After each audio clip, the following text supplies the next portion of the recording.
నిడదవోలులోని camp కార్యాలయంలో మంత్రి కందుల దుర్గేష్ స్వయంగా నిడదవోలు నియోజకవర్గంలో అనారోగ్యం బారిన పడిన 49 మంది బాధితులకు 22,44,616 రూపాయల విలువైన సీఎంఆర్ఎఫ్ చెక్కులు పంపిణీ చేశారు. బాధితులతో మంత్రి దుర్గేష్ మాట్లాడి వారి ఆరోగ్య వివరాలపై ఆరా తీశారు. సీఎంఆర్ఎఫ్ పేదలకు వరమని, పేదల ఆరోగ్యానికి సీఎంఆర్ఎఫ్ భరోసా ఇస్తుందని మంత్రి కందుల దుర్గేష్ అన్నారు. CM Chandrababu Naidu, deputy CM Pavan కళ్యాణ్లకు హృదయపూర్వక కృతజ్ఞతలు మంత్రి కందుల దుర్గేష్ తెలిపారు.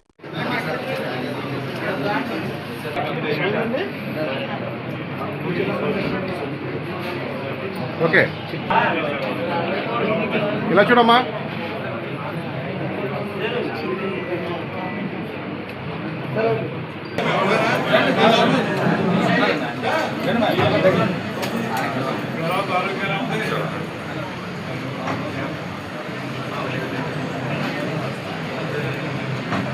ఓకే,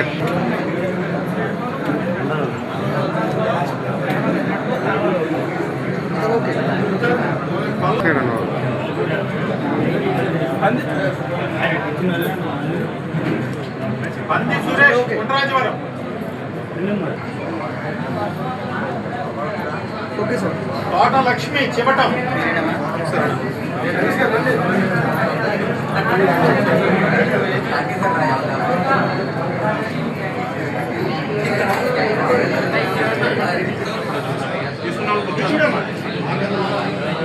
నెక్స్ట్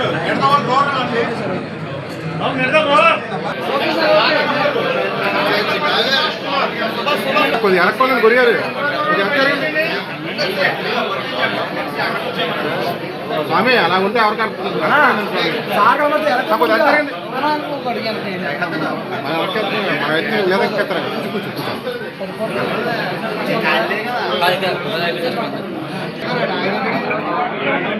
ఓకే,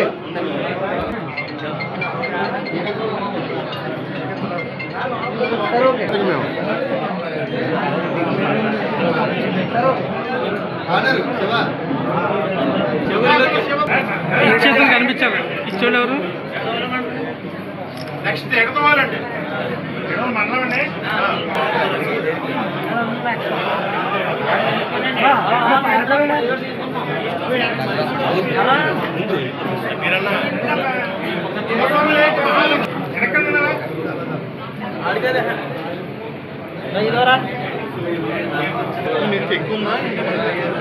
నియోజకవర్గంలో ఈరోజు జరుగుతున్నటువంటి ముఖ్యమంత్రి సహాయ నిధి చెక్కులు పంపిణీ కార్యక్రమంలో పాల్పంచుకుంటున్నటువంటి తెలుగుదేశం, జనసేన, భారతీయ జనతా పార్టీ నాయకులకి, కార్యకర్తలకి నమస్కారం తెలియజేస్తూ ఈరోజు 49 చెక్కుల్ని 22,44,616 రూపాయల చెక్కుల్ని ఇవాళ డిస్ట్రిబ్యూట్ చేయడం జరిగింది. అదేవిధంగా ఇప్పటివరకు మొత్తం ఈ నియోజకవర్గంలో 3,32,45,433 రూపాయలు మనం సీఎంఆర్ఎఫ్ తరఫున కానీ, వారు ఇచ్చేటువంటి చెక్కుల రూపంలో ఇచ్చేటువంటిది కానీ, అదేవిధంగా మనకి ఎల్ఓసి ద్వారా ఇచ్చేది, ఇవన్నీ కలిపి ఈ మొత్తంలో ఇవ్వడం జరిగింది. అదేవిధంగా ఎప్పటికప్పుడు ఎవరు అవసరంలో ఉంటే వారందరికీ కూడా ముఖ్యమంత్రి గారి సహాయ నిధి నుంచి వెంటనే చెక్కులు ఇవ్వడం అనేటువంటి కార్యక్రమం నిరంతరం చేపడతా ఉన్నాం.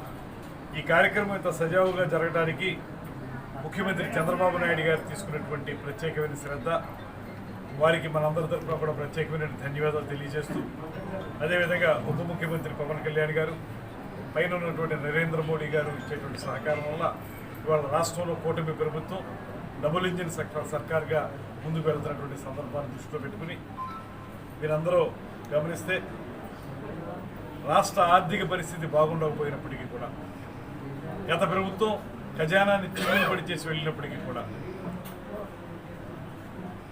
ఏదైతే హామీలు ఎన్నికలకు ముందు ఇచ్చామో వాటన్నింటినీ సూపర్ 6 కానివ్వండి, ఇతరత్ర కార్యక్రమాలు కానివ్వండి, అదేవిధంగా సూపర్ 6లో లేనటువంటి ఆటో సోదరులకి ఇచ్చేటువంటి 15,000 రూపాయలు కానివ్వండి, ఇలాంటి కార్యక్రమాలను అన్నింటినీ చేపట్టాలనేటువంటి ఆలోచనతో ముఖ్యమంత్రి గారు తీసుకుంటున్నటువంటి ప్రత్యేకమైనటువంటి చొరవ ఇవాళ రాష్ట్రాన్ని సంక్షేమ రంగంలో ముందుకు తీసుకెళ్తున్నటువంటి సందర్భాన్ని చేస్తూ ఉన్నాం.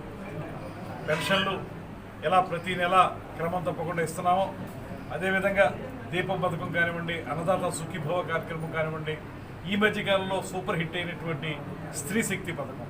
ఇవాళ మహిళలందరూ కూడా చాలా ఆనందంగా ఉన్నారు. వాళ్ళందరూ కూడా వ్యాపారాభివృద్ధి కోసం కానీ బంధువులు ఇళ్ళకి వెళ్ళాలన్నా కూడా ఏమాత్రం సంకోచించకుండా ప్రయాణం చేసేటువంటి అవకాశం లభించింది. అదేవిధంగా ఇవాళ మన ముఖ్యమంత్రి గారి సహాయ నిధి నుంచి వారు ఏ క్షణమైనా సరే మనం అప్లికేషన్ పెడితే వెంటనే ప్రతి ఒక్కరికి కూడా ఎంతో కొంత అమౌంట్ని శాంక్షన్ చేయడం అనేది ముఖ్యమంత్రి గారి యొక్క ఔదార్యానికి ప్రత్యేకంగా కనపడతా ఉంది. వారికి ధన్యవాదాలు తెలియజేస్తూ అదేవిధంగా ఇంకా మనకి 10-15 రోజుల్లో ప్యాడీ ప్రొక్యూర్మెంట్ కూడా ప్రారంభమవుతోంది.